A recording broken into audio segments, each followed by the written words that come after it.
tous, c'est Ricardo. Aujourd'hui, c'est pour une vidéo. Aujourd'hui, c'est pour un débrief Portugal face à la Croatie. Victoire des Portugais 4-1. Et alors, ils sont où les finalistes de la Coupe du Monde? Ils sont où les finalistes de la Coupe du Monde? Ah bah, ils sont nulle part. Ils sont nulle part, ils ont perdu. Voilà, hein. Finalistes de la Coupe du Monde. Maintenant, voilà. On va falloir parler du cas de la Croatie. Parce que la Croatie, maintenant, c'est pas fou, hein. Faut vraiment en parler de la situation de la Croatie qui n'est pas folle, tu vois. C'était déjà un miracle qu'ils aient en finale de la Coupe du Monde. Voilà. Bon, on va parler de cette victoire. Bien évidemment, alors, je vais mettre un logo au-dessus de la vidéo, vous savez très bien. Il est là précisément. Et le logo de l'émission, voilà, c'est une émission de débrief. Ce sera que pour les matchs du FC Porto et du Portugal. Voilà, que pour ça. Sinon, les autres débriefs que je ferai des autres équipes, bien évidemment, il n'y aura pas le logo au-dessus parce que voilà, c'est pas les équipes que je supporte, quoi. Vous avez bien compris. Donc, victoire du Portugal 4-1. Ça fait plaisir, on est déjà premier du groupe parce que la France, à côté, a gagné 1-0 en Suède grâce à un but de la terreur de Bondy de Kylian Mbappé. Donc, en différence de but, on est devant la France pour l'instant. La France qu'on affronte, je sais pas, je crois que c'est en octobre. Ouais, je crois que c'est octobre-novembre. Les autres journées de Ligue des Nations, il y en a 6 en tout, je crois. 6, ouais, il y en a 6. Soyez bien. Ouais, je crois qu'il y en a 6. Donc, voilà. Oui, il y en a 6. Parce qu'il y a les matchs aller-retour, mais tout simplement. Et après, il y a une phase finale, vous savez très bien. Enfin, après, allez vous renseigner sur cette compétition. Je ne vais pas tout vous définir non plus. Donc, bien évidemment, on est dans le groupe 3 avec la France, la Suède, la Croatie et puis nous. La France a affronté la Suède en gagnant 1-0 face à la Suède, alors que nous, à domicile, on gagne à Porto, on gagne 4-1 face à la Croatie, avec des buts de João Cancelo. Va falloir que je reparle de João Cancelo. Ensuite, un but de Diogo Jota, je crois, un but de João Félix et un but de André Silva. Juste à la fin du match, après le but, il a sifflé. Ah oui, et puis juste avant, pour le 3-1, il y a eu un but de Petkovic, côté croate. Je voulais pas qu'on encaisse de but, parce qu'on avait fait un match parfait jusqu'à là. C'est juste ce but qui vraiment fait que le match n'est pas parfait. Mais ce match est parfait quand même.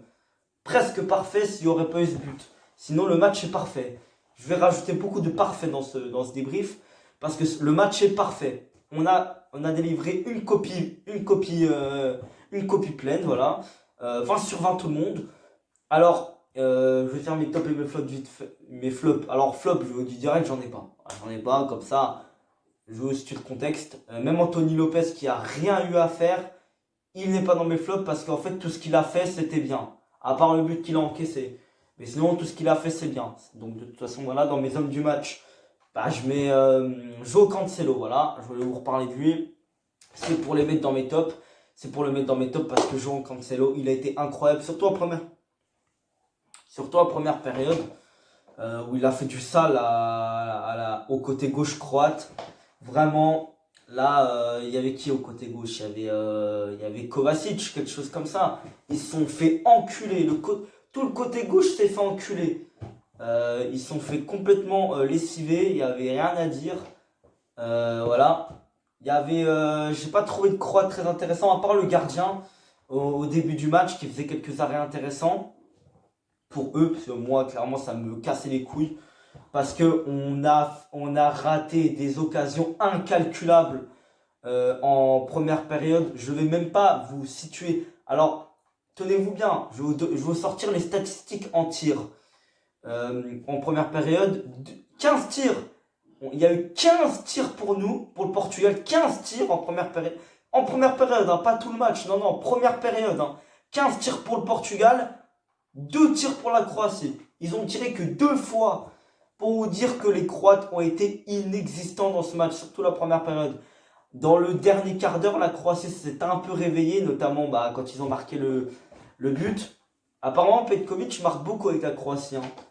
Ils ont sorti une statistique, c'était 8 matchs, 5 buts. Bon, maintenant, 9 matchs, 6 buts, vu qu'il a marqué. Voilà. Je voulais pas qu'on encaisse de buts, mais c'est pas très grave, vu qu'on en a mis un à la toute fin du match. Il a sifflé direct, hein. Il a même pas, remet le ballon en centre et puis engagé, puis il siffle. Non, non, vraiment, il a sifflé tout de suite. C'était la 94e minute. Il y avait 4 minutes additionnelles. André Silva, il met le but à la 94e minute. En plus, c'est sur une petite erreur qu'il met le but. Voilà. Donc, voilà. Joao Cancelo dans mes tops. Ensuite, deuxième top, Diogo Jota, qui a été très intéressant sur le côté gauche. Bien évidemment. Très intéressant. Et troisième top, je te mettrais bien Danilo Pereira ou Bruno Fernandes. Quelque chose comme ça. Franchement, les deux ont été bons. Danilo, peut-être parce qu'il joue FC Porto.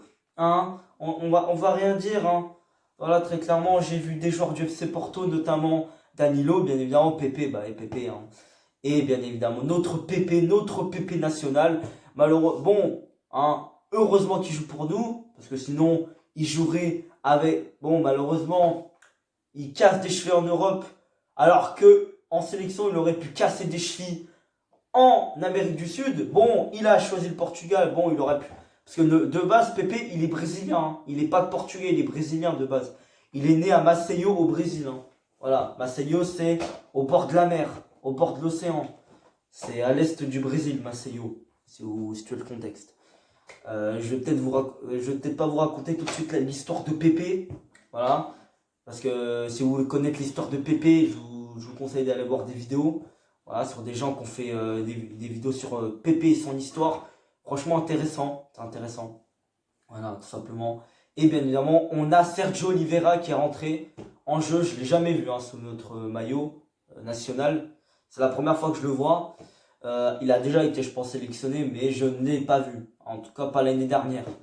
Parce que je regarde tous les matchs du Portugal depuis 2019. Donc, je n'ai pas loupé un seul match du Portugal. En tout cas, pas une seule mi-temps.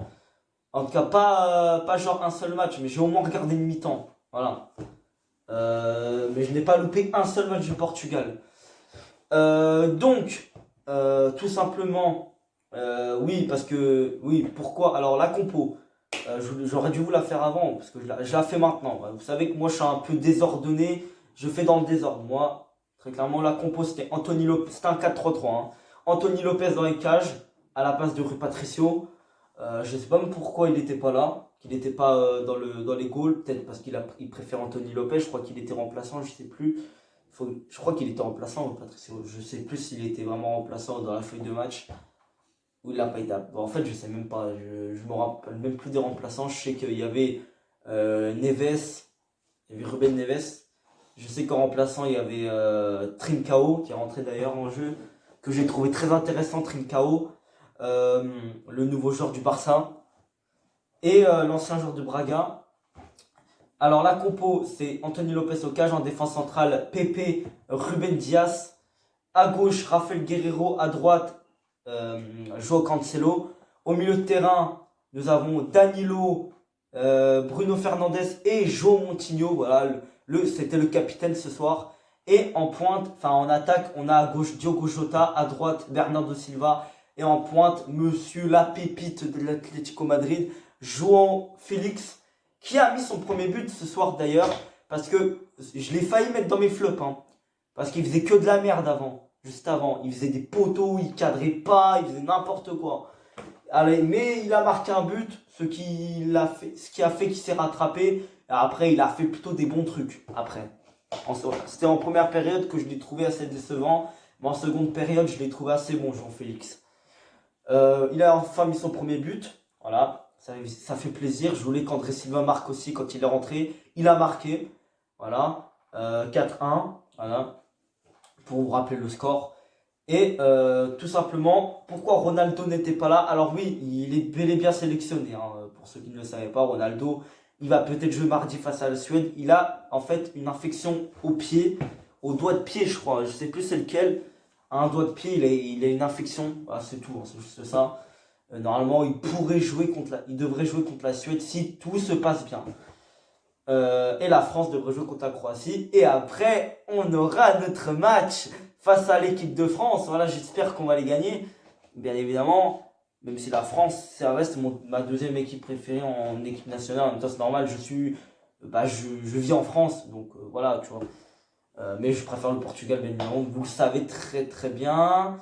Même si pendant la Coupe du Monde, je soutenais un peu les deux, même si j'étais en fin de compte un peu plus pour Portugal quand même. Mais je soutenais les deux. Hein. Là, la France, j'en avais un peu rien à foutre, tu vois, aujourd'hui. Moi en fait, depuis un an, on joue toujours en même temps que la France. C'est très simple, on joue toujours en même temps que la France. Donc je ne peux pas regarder les matchs de la France, tu vois. Vu que je préfère regarder les matchs du Portugal. Et moi, quand je suis concentré dans un match, je ne regarde pas un autre. Non, non, c'est interdit. Quand je suis concentré dans un match, je regarde que ce match-là. Hein, pas un autre. Bon les gars, je vais vous laisser. C'était Ricardo. C'était le débricardo. Le débricardo, voilà, je vais appeler comme ça cette série. Ce concept. Ce sera que les matchs du FC Porto et du Portugal que je débrieferai. Je vous laisse. Salut.